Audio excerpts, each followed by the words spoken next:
కంటి అద్దాల నుండి శాశ్వత విముక్తి పొందండి. లాసిక్ సర్జరీ 14,000 మాత్రమే. వివరాలకు సంప్రదించండి. మనోజ్, నువ్వు నా బిడ్డవి. లక్ష్మీ ప్రసన్న, విష్ణువర్ధన్ బాబు, మనోజ్ కుమార్. నిన్ను ఎలా పెంచానురా నేను? అందరికంటే నిన్నే గారాభంగా పెంచానురా. నీకే ఎక్కువ ఖర్చు పెట్టి చదివించాలని ప్రయత్నం చేశానురా. నువ్వు ఏది అడిగినా నేను నీకు ఇచ్చానురా. కానీ ఈ రోజున నువ్వు చేస్తున్న పని బిడ్డల గుండెల మీద తంతారంటారే, అలా తన్నేవరా. మనసు ఆవేదనతో కింగిపోతుందిరా. నేను మీ అమ్మ ఏడ్చుకుంటున్నావురా. జర్నలిజం ఉన్నది లేనిది, లేనిది ఉన్నట్టు రాస్తున్నారా. నువ్వు నన్ను కొట్టడం ఏంట్రా? నా బిడ్డ నన్ను తాకలా. ఇద్దరం ఘర్షణ పడ్డాం కొన్ని కారణాల వల్ల. ప్రతి ఫ్యామిలీలోనూ ఉంటాయిరా ఇవి. లేనివాడు ఎవరైనా ఉంటే ప్రపంచంలో ఒకరున్నారేమో, 1% ఉంటుందేమో. అటువంటి వాళ్ళ ఇంటికి వెళ్ళి కాళ్ళు గడిగి నిద్ర పూసుకోవచ్చు. భారత భాగవత రామాయణాలు చూసావు కదరా. ఏమిటిది? మీ అమ్మ ఎంత కుమిలిపోతుంది ఈ రోజున హాస్పిటల్ చేరింది. నీ వల్ల హాస్పిటల్ చేరుతాను. చూడు మనోజ్, నీకన్నీ ఇచ్చిన ఈ రోజున నువ్వు నా గుండెల మీద తనడమే కాకుండా అపకీర్తి తీసుకొచ్చావు. ఏదేదో రాశావు, ఏదేదో చెప్తున్నావు. కొంతమంది జర్నలిస్టులు ఉన్నది లేనిది, లేనిది ఉన్నట్టు రాసేవాళ్ళ తత్వం వాళ్ళకి. ఎందుకంటే టీఆర్పీ పెరగాలి. ఇది వాళ్ళ నైజం. మనం మార్చలేము. వాళ్ళందరి మీద మన కోర్టుకు వెళ్ళలేము. వక్ స్వాతంత్రం అంటారు, ప్రజాస్వామ్యం అంటారు. ప్రజాస్వామ్యంలో కూడా కొన్ని హద్దులు ఉన్నాయి. ఇది నీకు తెలుసు అనుకున్నా. ఎంత మంచి నటుడివి నువ్వు. నీ భార్య మాటలు విని తాగుడుకు అలవాటు పడిపోయావు. వింటున్నావా మనోజ్? ఎవరిని నమ్మాలో ఎవరిని నమ్మకూడదో పరిస్థితి తీసుకొచ్చావు. విద్యాలయాలు ఎంత గొప్పవిరా. మనం 25% కులమతాలకు అతీతంగా ఫ్రీ ఎడ్యుకేషన్ ఇస్తున్నాంరా. క్యాస్ట్ అనేది తీసేశాను రా 92లో ప్రాస్పెక్ట్స్లో. నువ్వు చదువుకున్నావురా. అక్కడ చదువుకున్న బిడ్డలు IAS, IPS అయ్యారా. ఎంతోమంది గొప్పవాళ్ళు అయ్యారా. నువ్వు నటుడుగా ఎంతో గొప్పవాడివి.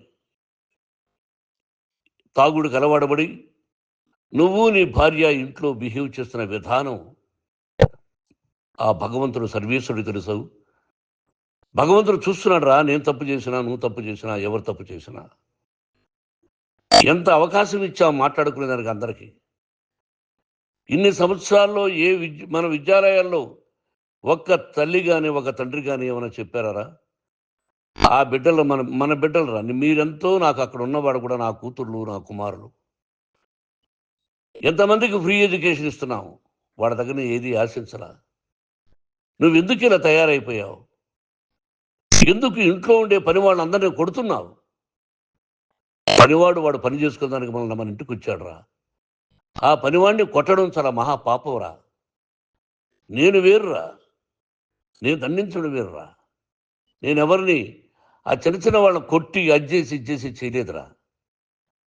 సినిమా ఇండస్ట్రీలో మోహన్ బాబు కొడతాడు, తిడతాడు అంటే అది షూటింగ్లో జరిగి ఉండొచ్చేమో. కానీ ఇంట్లో ఉండి 10 సంవత్సరాల నుంచి 20 సంవత్సరాల నుంచి పనివాళ్ళు ఉన్నారు. నేను ఇంట్లో లేని సమయంలో వాళ్ళందరినీ కొట్టి వాళ్ళ ఫోన్ లాక్కొని ఒకడైతే చచ్చిపోవాలి. వాడు పోలీస్ కంప్లైంట్ ఇచ్చి ఉండొచ్చు. నేను వద్దు అని వాడిని బతిమాలాడు. పోలీస్ కంప్లైంట్ కూడా ఇవ్వడా. ఇంకైనా నువ్వు నీ భార్య మారి బయట ఉండండి రా అన్నాను నేను. లేదు డాడీ, తప్పు చేయలేని ఒకసారి వచ్చావు, మళ్ళీ తప్పు చేశావు, మళ్ళీ వెళ్ళావు, మళ్ళీ ఈసారి తప్పు చేయనన్నావు. ఏమండి వీడు తప్పు చేయడం అని మీ అమ్మ చెప్పింది. ఇంట్లో పెట్టుకున్నా. మళ్ళీ నువ్వు చేస్తున్నది, ప్రతిరోజు నువ్వు తాగుతున్న విధానం నీకే తెలుసు. ఇది ప్రజలు నమ్ముతారా లేదా అనవసరం నాకు. నేను నీకు చెప్తున్నా, ఇంతటితో పులి స్టాప్ పెట్టాలి. 3 రోజుల నుంచి రకరకాలుగా రాస్తున్నప్పుడు నా మనసు ఆవేదనతో ఉంది. మళ్ళీ చెప్తున్నా, Mohan Babu university is greater than temples. Greater than temples. బిడ్డలను కాలేజీలో చేర్చుకునే ముందు చెప్తారు, అన్నయ్య ఎంత ఉంది యూనివర్సిటీ రూల్స్, ఇది మా పద్ధతి, మీకు ఇష్టమైతే చేర్చండి, గవర్నమెంట్ బిడ్డల్ని గవర్నమెంట్ ఏమి ఇస్తుందో ఇంత పర్సంటేజీ వాళ్ళకు కూడా మీ దగ్గర ఎందుకు డబ్బు తీసుకుంటున్నాం అంటే దానికి అర్థం పరమార్థం చెప్పాము. దొంగతనంగా తీసుకోలేదు, ప్రతి దానికి చెక్కులు ఉన్నాయి, అది అకౌంట్ ఉంది. దానిలో తప్పులు జరిగితే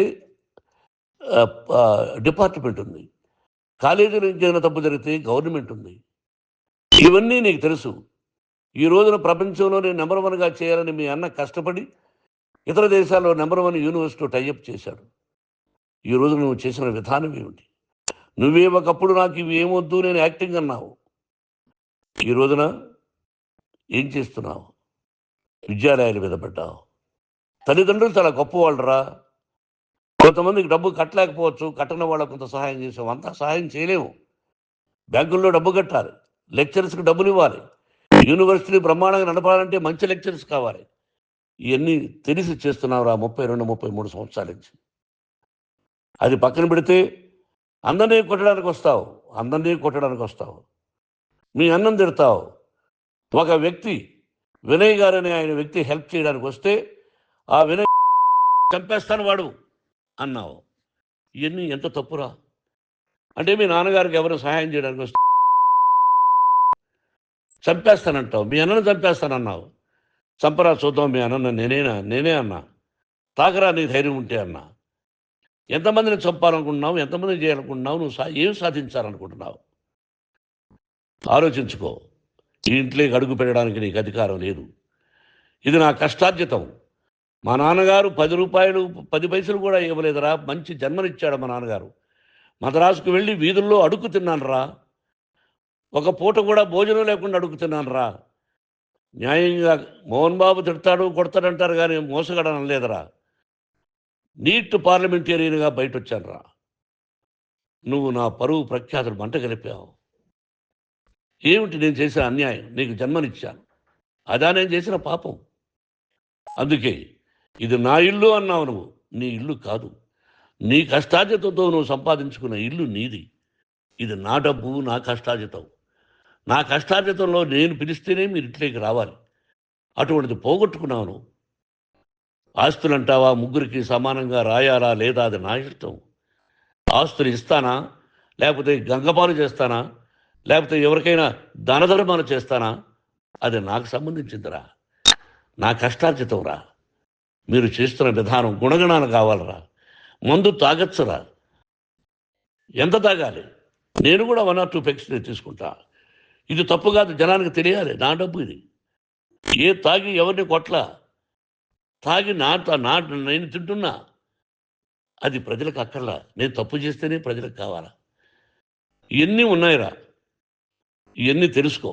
జర్నలిస్ట్ సోదరులారా, మీకు నా గతాన్ని తెలుసు, నా భవిష్యత్తు, నేను ఎక్కడి నుంచి వచ్చాను కూడా మీకు తెలుసు. ఈ రోజున మీరు రాస్తున్న విధానం, నా బిడ్డ నన్ను కొట్టాడన్నారు, ఎంత తప్పు. ఈ రోజున నా బిడ్డ మీద కోపంతో అవును చెప్పచ్చు, కాదు, వాడు నా మీద చెయ్యెత్తలేదు. నేను ఘర్షణ పడ్డాం. ఘర్షణ వేరు, కొట్టుకోవడం వేరు. గాయాలతో హాస్పిటల్కి వచ్చి కుంటుకుంటుగా నడిచాడు. మళ్ళీ ఏమని పోలీస్ స్టేషన్కి వెళ్ళి చెప్పాడు. ఎవరో 2 ఉన్నారు, వాళ్ళిద్దరూ నా మీద దాడి చేశారన్నాడు. నా ఇంట్లో పనిచేస్తున్న వ్యక్తుల గురించి పోలీస్ స్టేషన్కి వెళ్ళి చెప్పవలసిన అవసరం అతనికి లేదు, హక్కు లేదు. పోలీస్ డిపార్ట్మెంట్ కూడా తెలుసుకోవాల్సిన విషయం. నా ఇంట్లో ఉండే వర్కర్స్ మీద నేను కంప్లైంట్ ఇవ్వాలి. నువ్వు పర్మిషన్ లేకుండా నా ఇంట్లోకి నువ్వు చొరబడి ఇల్లు నాదంటూ ఇంట్లో పనిచేస్తున్న వర్కర్స్ మీద కంప్లైంట్ ఇచ్చావు. అది ఎంతవరకు పోలీసు న్యాయమో రూల్సో చూద్దాం. పోలీస్ డిపార్ట్మెంట్ ఇంటికి వచ్చింది, వాళ్ళకి రాశాను ఉత్తరం, అయ్యా నేను సీనియర్ సిటిజన్ని, నాకు రక్షణ లేకుండా ఉంది, నా బిడ్డ వల్ల నా ఇంట్లో నుంచి నా బిడ్డను పంపించేసి ఇది నా ఇల్లని. వాళ్ళు నాకు సమాధానం ఇవ్వలేదు. ఇవ్వకపోగా ఎవరిని పట్టించుకోలేదు. ఇప్పుడు పోలీసు వాళ్ళు వచ్చి ఏమండి రూల్స్ ప్రకారం నా బిడ్డ ఇంటికి రాకూడదంటే మాకు హయ్యర్ డిపార్ట్మెంట్, హయ్యర్ అథారిటీ వాడు ఫోన్ చేశారు, మీరు ఎవరిని స్టాప్ చేయొద్దండి, బయట నుంచి ఎవరైనా వస్తే వాళ్ళని స్టాప్ చేయండి అన్నారు. 2 రోజుల నుంచి 10 మంది 20 మంది వస్తున్నారు. వాళ్ళు అలా చూస్తూ నిలబడ్డారు, వాళ్ళు ఫోటోలు తీసుకున్నారు, వాళ్ళ మీద మళ్ళీ వదిలేస్తున్నారు. ఎవరిని నిందించాలి? But I give respect to the police department. వాళ్ళకి ఎవరు ఏ అధికారి ఫోన్ చేశాడో, ఆ అధికారికి ఏ పొలిటీషియన్ చేశాడో, అది వాళ్ళకే వదిలేస్తున్నా. కాబట్టి వాళ్ళు పోలీస్ కంప్లైంట్ ఇచ్చినా కూడా మేము సంబంధం లేదని అంటున్నారు. కాబట్టి నేను నా బిడ్డను నిన్ను నాపు చేస్తున్నా. నువ్వు ఇంట్లోకి వచ్చే అధికారం నీకు లేదు. నువ్వు వచ్చి నీ బిడ్డను తీసుకెళ్ళు. సంతోషం, నువ్వు రాలేదు, నీ బిడ్డను జాగ్రత్తగానే చూసుకుంటావు. Take care your daughter, that's all.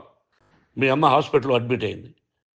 రేపో ఎల్లుండో మీ అమ్మను పిలిపించి బాగైన తర్వాత ఇదిగో నువ్వు నీ కొడుకు బిడ్డను తీసుకెళ్ళి వాడికి అప్పచెప్పని చెప్తాను పోలీసు వాళ్ళ ఆధ్వర్యంలో. ఇది 100% జర్నలిస్టు సోదరులారా, పులి స్టాప్ పెట్టండి. మీకు కుటుంబాలు ఉన్నాయి, మీ యజమానులకు కుటుంబాలు ఉన్నాయి. మీ కుటుంబాల విషయాలు, మీ యజమానుల కుటుంబాల విషయాలు మేము ఎవరు జోక్యం కలుగు చేసుకోరా. మేము నటీనటులం. మాది తప్పుంటే నటుడుగా నన్ను ఫెయిల్యూర్ అని రాయండి, నా నటన బాగలేకపోతే రాయండి. బట్ ఇంటి లోపల సందులో నుంచి చూస్తూ తప్పు చేస్తున్నామని ఉన్నది లేనిది ఉన్నట్టు రాయకండి. మీకు నా హృదయపూర్వక నమస్కారాలు. ఇన్ని రోజులు హృదయపూర్వకంగా ఎంకరేజ్మెంట్ చేశారు. ఆ ఎంకరేజ్మెంట్కు నమస్కారం చేసుకుంటూ I love you all. I love you police department. మీరు న్యాయంగా ధర్మంగా నడుచుకోండి, ఎవరికి తొత్తుల్లాగా ఉండొద్దండి అని మనవి చేసుకుంటూ నేను సెలవు తీసుకుంటాను. Thank you very much for all the journalist. ఇక్కడ పులి స్టాప్ పెట్టండి. Thank you very much.